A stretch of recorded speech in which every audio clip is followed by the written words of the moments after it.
Hello friend, જય શ્રી કૃષ્ણ. હું હેનલ પટેલ કાના કિચનમાં તમારું સ્વાગત કરું છું. જો આ રજવાડી દૂધપાક બનાવી લીધો તો ઘરે આવેલા ગેસ્ટ પણ આંગળા ચાટતા રહી જશે. અને ડેરીમાંથી માર્કેટમાંથી જો દૂધપાક લાવતા હશો તો તમે એ પણ નહીં લાવો. રજવાડી દૂધપાક એકદમ ટેસ્ટી બનીને તૈયાર થઈ જતો હોય છે અને તમે અત્યારે શ્રાદ્ધની અંદર પણ આ દૂધપાક બનાવીને ટ્રાય કરી શકો છો. તો રજવાડી દૂધપાક બનાવવા માટે અહીંયા મેં મોટી 2 ચમચી જેટલા ચોખા લીધેલા છે. તમે કોઈ પણ ચોખાનો ઉપયોગ કરી શકો છો. ચોખાને સારા પાણીથી વોશ કરી લેવાનું છે, જ્યાં સુધી એનું પાણી ક્લીન ના થાય ત્યાં સુધી.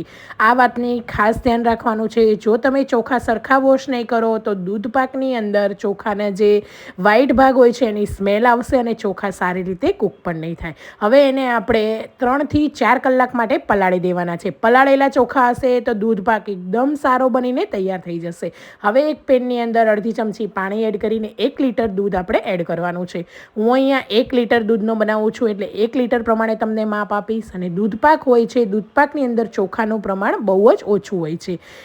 આ રીતે દૂધને સારી રીતે ઉકાળી લેવાનું છે. દૂધમાં 3 થી 4 ઉભરા આવી જાય એટલે એકદમ સારી રીતે આ રીતે નીચે ચલાવતા રહેવાનું છે. અને એ પછી આપણે જે પલાળીને નિતારેલા ચોખા છે એને આપણે એડ કરી દેવાના છે.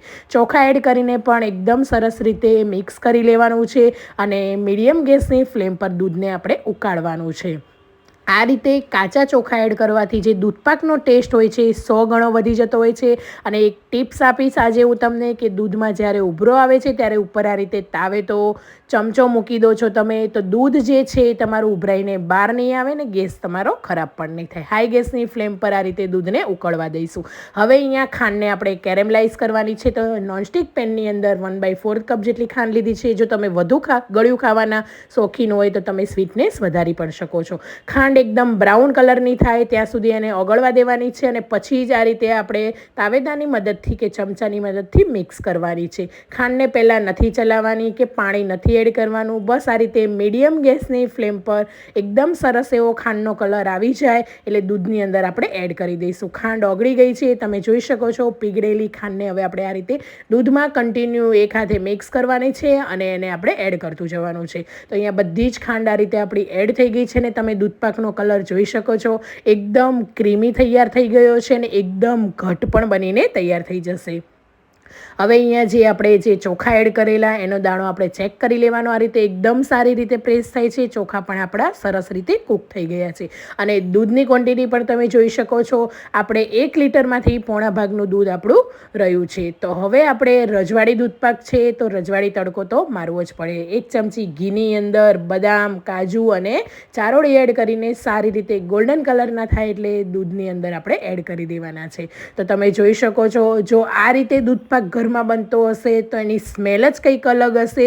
અને આ સુગંધથી જ જો તમારે દૂધપાક નહીં ખાવું હોય તો પણ તમને ખાવાની ઈચ્છા થશે. 1 ચમચી ઇલાયચી અને આ રીતે મેં અહીંયા થોડું એવું જાયફળ એડ કર્યું છે ને સારી રીતે મિક્સ કરી લેવાનો છે.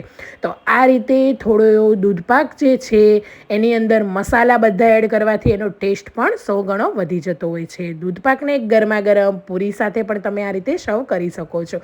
તો હવે આ રીતે તમે પણ મારી સ્ટાઇલથી જરૂરથી આ રજવાડી દૂધપાક બનાવીને એકવાર ગેસ્ટને આપજો. એટલા ખુશ થઈ જશે અને તમારા ઘરમાં પણ આ રીતે એકવાર બનાવીને બધાને ખવડાવજો. જો તમે નોર્મલ દૂધપાક તો બનાવતા જ હશો પણ આ મારી સ્ટાઇલથી રજવાડી દૂધપાક જરૂરથી બનાવજો. આની અંદર આપણે કોઈ એસેન્સ, કલર, કોઈ મિલ્ક પાવડર પણ નથી એડ કર્યો. એકદમ ઘટ, ક્રીમી અને એકદમ ખાવામાં પણ ટેસ્ટી બનીને તૈયાર થઈ ગયો છે. કેવી લાગી આજની મારી રેસીપી એ પણ મને જરૂરથી કમેન્ટ બોક્સમાં જણાવજો. Thank you for watching.